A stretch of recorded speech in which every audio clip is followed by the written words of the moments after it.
Assalamualaikum warahmatullahi wabarakatuh. Nama saya Pandu Violana Mulia dari Offering G2 dengan NIM 200312614052. Di sini saya akan menjelaskan materi tentang jihad radikalisme umat beragama dan muslim moderat.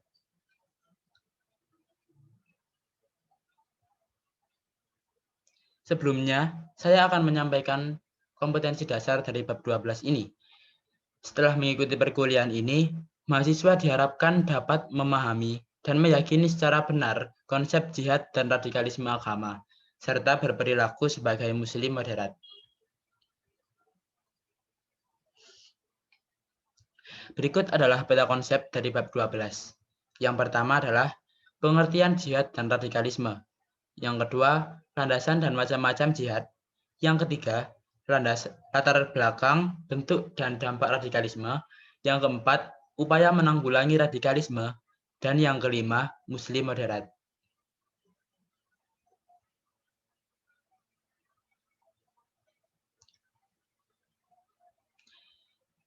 Selanjutnya adalah pengertian jihad dan radikalisme.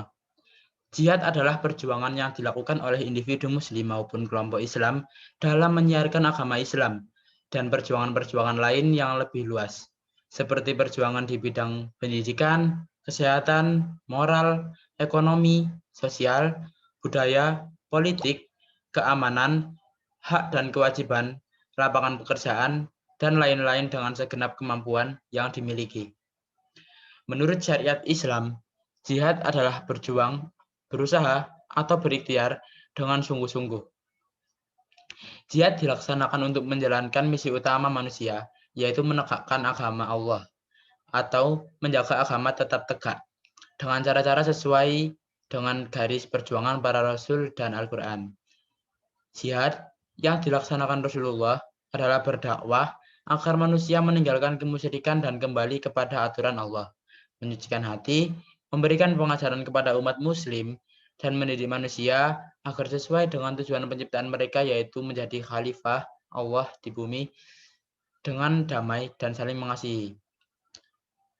Namun, dalam berjihad, Islam melarang pemaksaan dan kekerasan, termasuk membunuh warga sipil yang tidak ikut berperang, seperti wanita, anak-anak, hingga manula. Jihad berusaha membersihkan pikiran dari pengaruh-pengaruh ajaran selain Allah dengan perjuangan spiritual di dalam diri. Maka, jihad dapat dilaksanakan dengan mengerjakan perintah-perintah Allah dan menjauhi larangan-larangan Allah. Selanjutnya adalah radikalisme. Menurut KBBI, radikalisme memiliki 3 arti. Yang pertama yaitu paham atau aliran yang radikal dalam politik. Yang kedua yaitu paham atau aliran yang menginginkan perubahan atau pembaruan sosial dan politik dengan cara kekerasan atau drastis. Yang ketiga, radikalisme adalah sikap ekstrim dalam aliran politik. Radikalisme digunakan untuk menyebut aktivitas politik kelompok tertentu yang bersifat ekstrim, yang bukan saja tak segan menggunakan cara-cara kekerasan, memaksakan kehendak, melainkan lebih jauh lagi. Bahkan tak jarang juga melakukan praktik terorisme. Radikalisme sama sekali bukan ciri ajaran Islam, karena Islam dalam menyiarkan agamanya menggunakan cara bil hikmah atau cara bijaksana, tutur kata yang santun, dan menggunakan cara berdebat yang dilandasi sikap saling hormat menghormati. Selanjutnya adalah landasan dan macam-macam jihad. Landasan jihad yang berstatus hukum fardu ain ini tercantum pada Quran Surah Al-Anfal ayat 15 yang berbunyi, Ya ayyuhallazina amanu idza laqitumul ladzina kafaru zafan fala tuwalluhumul adbar. Yang artinya, wahai orang-orang yang beriman, apabila kamu bertemu dengan orang-orang yang kafir yang sedang menyerangmu, maka janganlah kamu mundur atau membelakangi mereka. Quran Surah Al-Anfal ayat 15. Selanjutnya adalah macam-macam jihad. Yang pertama adalah jihad universal. Jihad universal disebutkan pada surat An-Nahl ayat 110 yang berbunyi, Tsumma inna rabbaka lilladzina hajaru min ba'di ma futinu tsumma jahadu wa sabaru. Inna rabbaka min ba'diha laghafurur rahim. Yang berarti sesungguhnya Tuhanmu adalah pelindung bagi orang-orang yang berhijrah sesudah menderita cobaan. Kemudian mereka berjihad dan sabar. Sesungguhnya Tuhanmu setelah itu benar-benar Maha Pengampun lagi Maha Penyayang. Selanjutnya adalah jihad kontekstual.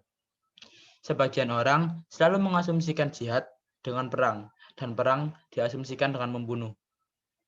Padahal makna jihad sebenarnya ialah melawan sesuatu yang menghambat tujuan yang hendak dicapai. Makna perang pun tidak selalu harus dikaitkan dengan perang fisik. Misalnya, perang terhadap kemiskinan dan perang terhadap kebodohan. Dengan kata lain, jihad yang hakiki ialah jihad dalam hal pendidikan, ekonomi, dan politik. Sebabnya, pada konteks situasi saat ini, umat Islam ada dalam posisi aman, tidak lagi dizalimi atau diserang seperti era Nabi Muhammad SAW.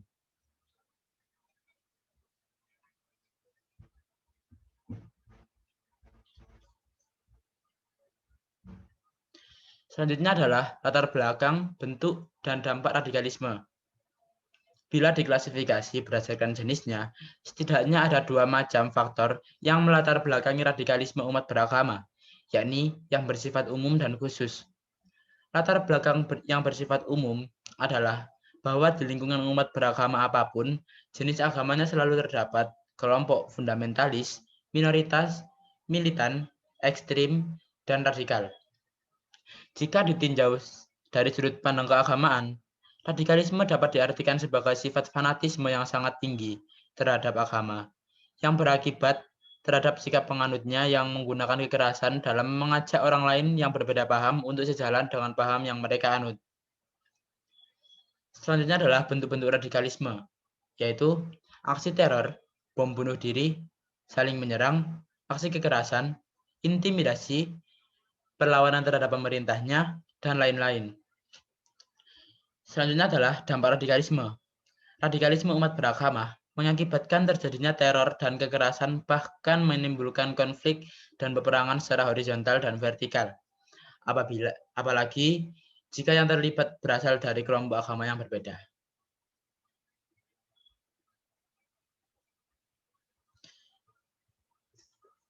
Ada beberapa upaya untuk menanggulangi radikalisme ini. Yang pertama, perubahan sikap dan pandangan dari negara-negara barat terhadap negara-negara muslim di dunia.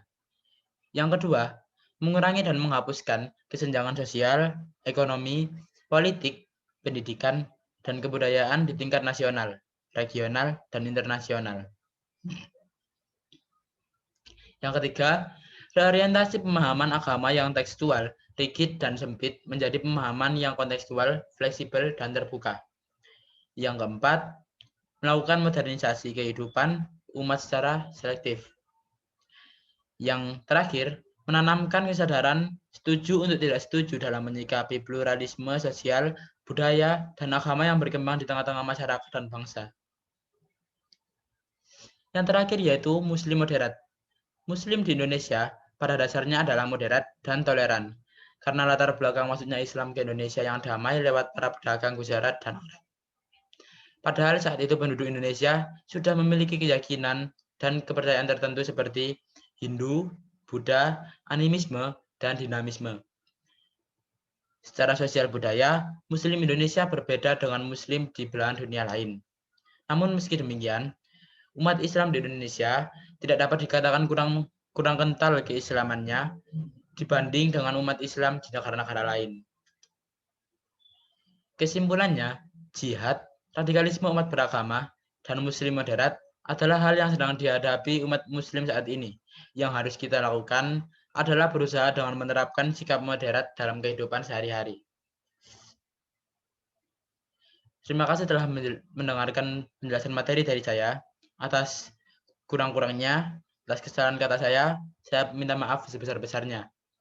Wabillahi taufiq wal hidayah, wassalamualaikum warahmatullahi wabarakatuh.